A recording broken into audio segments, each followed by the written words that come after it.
Good morning friends, myself Anija L, Assistant Professor in Commerce, Government First Year College, Siddhapur.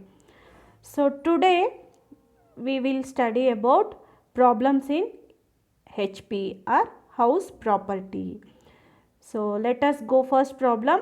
From the following particulars, find the gross annual value of each house. So rent control act applicable. Rent control act ಪ್ರಕಾರ ನಾವಿಲ್ಲಿ ಮಾಡ್ತಾ ಇದ್ದೀವಿ.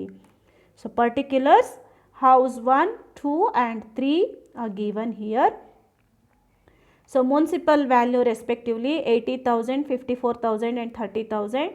Fair rental value for the year is 70,000, 60,000 and 20,000. Standard rent 84,000, 56,000 and 24,000. Actual rent is 72,000, 80,000 and 28,000. Unrealized rent for the year is 10,000, 8,000 and 4,000. And rent for vacant period is 20,000, 28,000 and 8,000 respectively. So ನಾವಿಲ್ಲಿ computation ಮಾಡ್ತಾ ಇದ್ದೀವಿ. That is computation of income from HP ಅಂತ heading ಬರುತ್ತೆ. So ನೋಡೋಣ. Particulars house 1, 2 and 3 respective ಕಾಲಮಲ್ಲಿ ತೊಗೊಳ್ತಾ ಇದ್ದೀವಿ. ಈಗ ನೋಡಿ ಫಾರ್ಮ್ಯಾಟ್ ಪ್ರಕಾರನೇ ಮಾಡ್ಕೊಳ್ತಾ ಹೋಗೋಣ.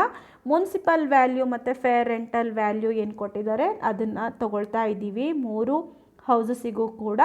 ಸೊ ತೊಗೊಂಡಾದಮೇಲೆ ನಾವು ವಿಚ್ ಎವರ್ ಈಸ್ ಹೈಯರ್, ಯಾವ್ದು ಜಾಸ್ತಿ ವ್ಯಾಲ್ಯೂ ಇದೆ ಆ ವ್ಯಾಲ್ಯೂನ ನಾವು ಅದರಲ್ಲಿ ಬರ್ಕೊಳ್ತಾ ಹೋಗ್ತಾ ಇದ್ದೀವಿ. ನೋಡಿ ಹೌಸ್ 1ನಲ್ಲಿ 80,000 ಇದೆ, ಹೌಸ್ 2ನಲ್ಲಿ 60,000 ಇದೆ ಮತ್ತು ಹೌಸ್ 3ನಲ್ಲಿ 30,000 ಇದೆ. ಸೊ ತದನಂತರ ನಾವೇನು ಮಾಡ್ತೀವಿ ಅಂತಂದರೆ ಸ್ಟ್ಯಾಂಡರ್ಡ್ ರೆಂಟನ್ನ ಬರ್ಕೊಳ್ತಾ ಇದ್ದೀವಿ.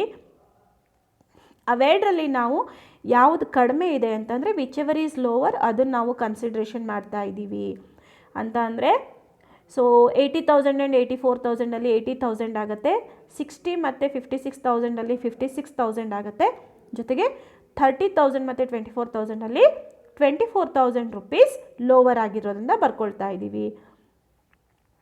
ಅದರ ನಂತರ ಆ್ಯಕ್ಚುವಲ್ ರೆಂಟ್. ಸೊ ಇದೇನು ಅಂತಂದರೆ actual annual rent minus unrealised rent. So ನಮಗೆ ಬಂದಿಲ್ಲ ಅಲ್ವಾ, ಸೊ ಆ ರೆಂಟನ್ನು ನಾವಿಲ್ಲಿ ಕಳೆದು ಹಾಕ್ತಾ ಇದ್ದೀವಿ. ಸೊ 72,000 ಮೈನಸ್ 10,000 ಅಂತ ಫಸ್ಟ್ ಕಾಲಮಲ್ಲಿ ಹೇಳಿರೋದನ್ನ ನಾವಲ್ಲಿ 62,000, 72,000 ಆ್ಯಂಡ್ 24,000 ಅಂತೇಳಿ ರೆಸ್ಪೆಕ್ಟಿವ್ ಆಗಿ ಬರ್ಕೊಳ್ತಾ ಇದ್ದೀವಿ. ಸೊ ಅನ್ರಿಯಲೈಸ್ಡ್ ರೆಂಟ್ ಕೊಟ್ಟಿದ್ದಾರೆ ನೋಡಿ. ಫಸ್ಟ್ ಹೌಸಿಗೆ 10,000, ಸೆಕೆಂಡ್ ಹೌಸ್ಗೆ 8,000 ಮತ್ತು ಥರ್ಡ್ ಹೌಸಿಗೆ 4,000 ಕೊಟ್ಟಿದ್ದಾರೆ. ಸೊ ನಾವು ಅದಷ್ಟನ್ನು ಕಳೆದುಬಿಟ್ಟು ಬರಿತಾ ಇದ್ದೀವಿ. ಸೊ ಇವೆರಡು ಕಂಪೇರ್ ಮಾಡಿದಾಗ ನಮಗೆ ವಿಚ್ ಎವರ್ ಈಸ್ ಹೈಯರ್ ಅಂಥೇಳಿ ಕನ್ಸಿಡ್ರೇಷನ್ ಆಗುತ್ತೆ. ಅದು 80,000, 72,000 ಮತ್ತು 24,000 ರೆಸ್ಪೆಕ್ಟಿವ್ ಆಗಿ ತೊಗೊಳ್ತಾ ಇದ್ದೀವಿ. ನಂತರ ವೇಕೆನ್ಸಿ ಪೀರಿಯಡ್ ರೆಂಟ್ ಏನಿತ್ತು ಅದನ್ನು ತೆಗೆದು ಹಾಕ್ತಾ ಇದ್ದೀವಿ. So 20,000 for first house, second house 28,000 and third house 8,000 ಅದನ್ನು ತೆಗೆದು ಹಾಕ್ತಾ ಇದ್ದೀವಿ. ಸೊ ನಮಗೆ ಗ್ರಾಸ್ ಆ್ಯನ್ಯುವಲ್ ವ್ಯಾಲ್ಯೂ 60,000, 44,000 ಮತ್ತು 16,000 ಸಿಗ್ತಾ ಇದೆ. ನಂತರ ಸೆಕೆಂಡ್ ಪ್ರಾಬ್ಲಮ್ ನೋಡಿ. Mister Kishan owns A house. The municipal value of the house is 1 lakh. It consists 2 equal independent units. He paid a municipal tax of rupees 12,000. One of the house is self-occupied and other unit is let out for 5,000 rupees per month ಅಂತ ಹೇಳ್ತಿದ್ದಾರೆ. So annual value find out ಮಾಡೋದಕ್ಕೆ ಹೇಳ್ತಾ ಇದ್ದಾರೆ. ನೋಡಿ municipal value 50,000 ಆಗುತ್ತೆ. Fair rental value ಕೊಟ್ಟಿಲ್ಲ ನಮಗೆ, so higher value 50,000 ಬರ್ಕೊಳ್ತಾ ಇದ್ದೀವಿ. ಸ್ಟ್ಯಾಂಡರ್ಡ್ ರೆಂಟ್ ಕೂಡ ಕೊಟ್ಟಿಲ್ಲ ನಮಗೆ, ಸೊ ಅದಕ್ಕೆ ಲೋವರ್ ರೆಂಟ್ ಕೂಡ ಅದೇ ಆಗುತ್ತೆ 50,000. ನಂತರ ಆ್ಯಕ್ಚುವಲ್ ರೆಂಟನ್ನು ಕನ್ಸಿಡ್ರೇಷನ್ ಮಾಡ್ತಾ ಇದ್ದೀವಿ. 5,000 ಪರ್ ಮಂತ್ ಅಂತ ಹೇಳ್ತಿದ್ದಾರೆ. ಸೊ ನಲ್ಲಿಗೆ 12 ಮಂತ್ಸಿಗೆ 60,000 ರುಪೀಸ್ ಆಗುತ್ತೆ. ಸೊ ಗ್ರಾಸ್ ಆ್ಯನ್ಯುವಲ್ ವ್ಯಾಲ್ಯೂ ನಾವು ಫೈಂಡ್ ಔಟ್ ಮಾಡ್ತಾ ಇದ್ದೀವಿ which ever is higher. So ಅದೇ ಹೈ ವ್ಯಾಲ್ಯೂ ಆಗುತ್ತೆ, ಜೊತೆಗೆ ಅದೇ ಗ್ರಾಸ್ ಆ್ಯನ್ಯುವಲ್ ವ್ಯಾಲ್ಯೂ ಆಗುತ್ತೆ. ಯಾಕೆಂದರೆ ಯಾವುದೇ ರೀತಿಯಾದಂತಹ ಅನ್ರಿಯಲೈಸ್ಡ್ ರೆಂಟ್ ಅಥವಾ ವೇಕೆನ್ಸಿ ಪೀರಿಯಡ್ ರೆಂಟ್ ಕೊಡದೇ ಇರೋದ್ರಿಂದ ನಮಗೆ ಅದೇ ಗ್ರಾಸ್ ಆ್ಯನ್ಯುವಲ್ ವ್ಯಾಲ್ಯೂ ಆಗ್ತಾ ಇದೆ. ಸೊ ಅದರಲ್ಲಿ ನಾವು ಮುನ್ಸಿಪಲ್ ಟ್ಯಾಕ್ಸನ್ನು ಕಳೀತಾ ಇದ್ದೀವಿ. ಸೊ 12,000 ರುಪೀಸ್ ಟ್ಯಾಕ್ಸ್ ಕಟ್ಟಿದ್ದಾರೆ, ಅದರಲ್ಲಿ ಹಾಫ್ ಮಾತ್ರ ಕನ್ಸಿಡ್ರೇಷನ್ ಮಾಡೋದ್ರಿಂದ ಅದು 6,000 ರುಪೀಸ್ ಆಗುತ್ತೆ. ಸೊ ಅದನ್ನು ತೆಗೆದು ಹಾಕಿದ್ರೆ ನಮಗೆ ನೆಟ್ ಆ್ಯನ್ಯುವಲ್ ವ್ಯಾಲ್ಯೂ 54,000 ರುಪೀಸ್ ಸಿಗುತ್ತೆ. ಸೊ ಸೆಲ್ಫ್ ಆಕ್ಯುಪೈಡ್ ಪ್ರಾಪರ್ಟಿ ಮೇಲೆ ನಮಗೆ ಯಾವುದೇ ರೀತಿಯಾದಂಥ ವ್ಯಾಲ್ಯೂಸ್ ಬರಲ್ಲ. Next, problem 3. Mr. Saurav is the owner of a house property. Municipal value of the house is 1 lakh and he paid a municipal tax of 12,000 in the year, and the house was self-occupied by him for first 6 months during the year and was let out at a monthly rent of 10,000 for the remaining period. Find the annual value of the house ಅಂತ ಹೇಳ್ತಿದ್ದಾರೆ. So Sourav ಅನ್ನೋರು 1 lac ಇರುವಂಥ municipal value house ಇದೆ, ಅದಕ್ಕೆ 12,000 rupees ಟ್ಯಾಕ್ಸನ್ನು payment ಮಾಡಿದ್ದಾರೆ. So 10,000 rupees per ಮಂತ್ಗೆ let out ಮಾಡಿದ್ದಾರೆ. ಸೊ 6 ಮಂತ್ ಅವ್ರು ಉಳಿತಾರೆ, ನಂತರ ಅದನ್ನು ಲೆಟ್ ಔಟ್ ಮಾಡ್ತಾರೆ. ಬನ್ನಿ ನೋಡೋಣ. ಸಿ ನೋಟ್ ಇಲ್ಲಿ ನೋಡಿ, the house was occupied by him for his own residence for first 6 month and let out remaining period. So ಮೊದಲು 6 ತಿಂಗಳು ಅವರು ವಾಸ ಮಾಡಿರ್ತಾರೆ, ತದನಂತರ 6 ತಿಂಗಳಿಗೆ ಬೇರೆಯವರಿಗೆ ಲೆಟ್ ಔಟ್ ಮಾಡ್ತಾರೆ.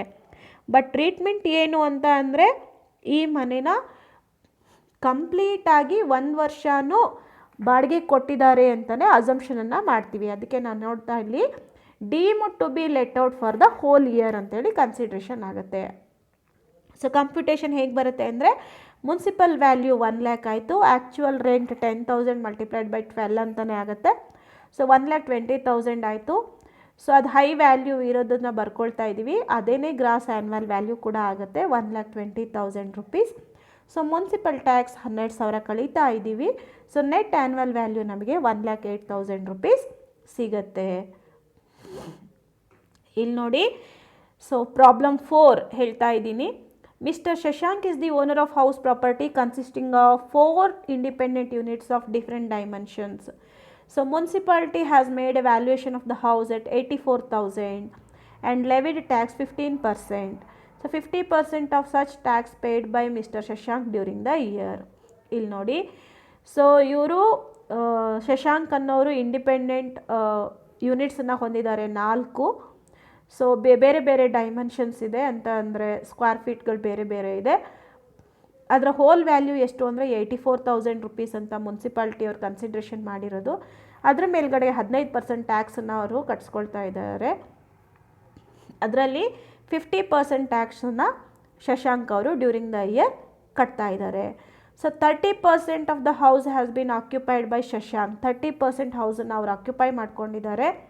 So next 40% has been rent for 6,000 per month. So ತದನಂತರ ಉಳಿದಿರೋ 40%ನ್ನು 6,000 ರೂಪಾಯಿ ಬಾಡಿಗೆ ಕೊಟ್ಟಿದ್ದಾರೆ ಕಮರ್ಷಿಯಲ್ ಪರ್ಪಸ್ಸಿಗೆ, ಮತ್ತು 20% has been occupied by him for his own residence. So ಉಳಿದಿರೋ 20%ಅಲ್ಲಿ ಓನ್ ರೆಸಿಡೆನ್ಸನ್ನು ಆಕ್ಯುಪೈ ಮಾಡ್ಕೊಂಡಿದ್ದಾರೆ, ಮತ್ತು ಉಳಿದಿರೋ ಅಂಥ 10% ಏನಿದೆ ಅದನ್ನು ಲೆಟ್ ಔಟ್ ಮಾಡಿದ್ದಾರೆ ರೆಸಿಡೆನ್ಷಿಯಲ್ ಪರ್ಪಸ್ಸಿಗೆ.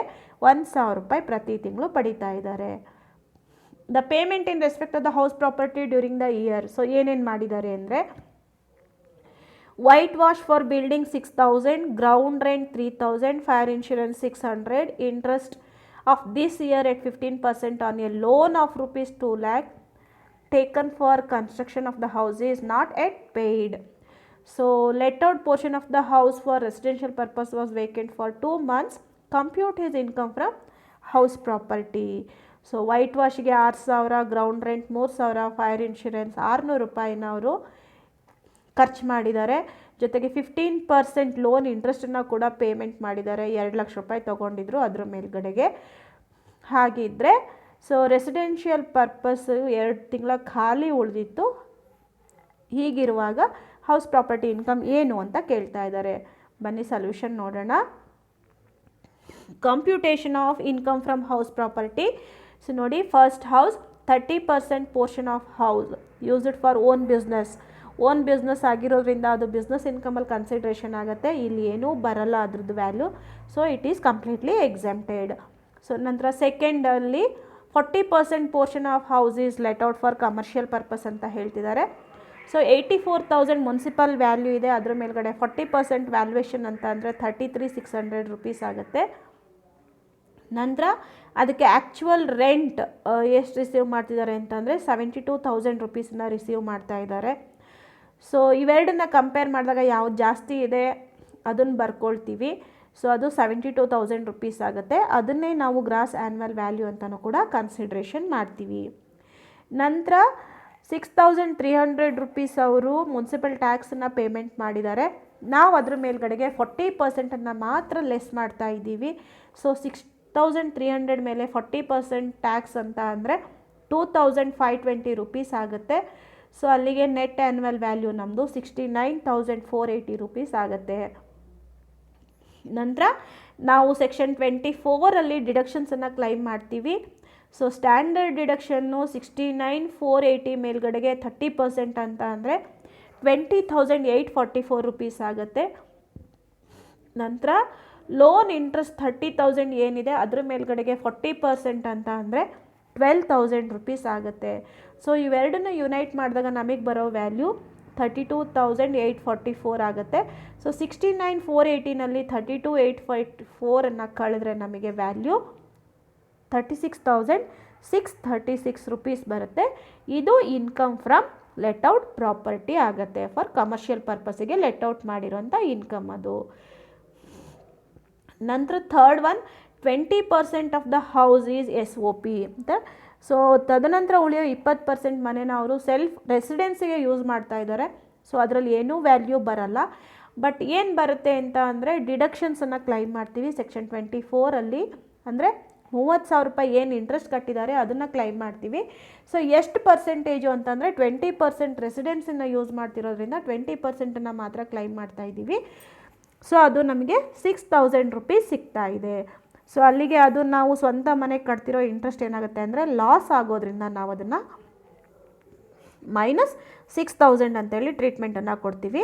ಸೊ ಅಥವಾ ನಾವು ಅದನ್ನು ಬ್ರ್ಯಾಕೆಟಲ್ಲೂ ಕೂಡ ಕನ್ಸಿಡ್ರೇಷನ್ ಮಾಡ್ತೀವಿ.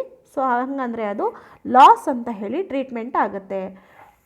ನೆಕ್ಸ್ಟು 4,000 ಉಳಿದಿರೋ 10%ನ್ನು ಅವರು ರೆಸಿಡೆನ್ಷಿಯಲ್ ಪರ್ಪಸ್ಸಿಗೆ ಲೆಟ್ಔಟ್ ಮಾಡಿದ್ದಾರೆ. ಸೊ ನೋಡಿ ಮುನ್ಸಿಪಲ್ ವ್ಯಾಲ್ಯೂ 84,000 ರುಪೀಸ್ ಇದೆ. ಅದ್ರ ಮೇಲ್ಗಡೆ 10% ಅಂದರೆ 8,400 ರುಪೀಸ್ ಆಗುತ್ತೆ. ಆ್ಯಕ್ಚುವಲ್ ರೆಂಟ್ 1,000 ಅಂತ ಹೇಳಿದ್ದಾರೆ. ಸೊ 12 ಮಂತ್ಸಿಗೆ 12,000 ರುಪೀಸ್ ಆಯಿತು. ಎರಡನ್ನು ಕಂಪೇರ್ ಮಾಡಿದಾಗ ಹೈಯೆಸ್ಟ್ ವ್ಯಾಲ್ಯೂ ತೊಗೊಳ್ತೀವಿ, ದಟ್ ಈಸ್ 12,000 ರುಪೀಸ್ ಆಯಿತು. ಜೊತೆಗೆ ಆ ಮನೆ 2 ತಿಂಗಳ ಖಾಲಿ ಇತ್ತು ಅಂತ ಅಂದರೆ ವೇಕೆನ್ಸಿ ಇತ್ತು.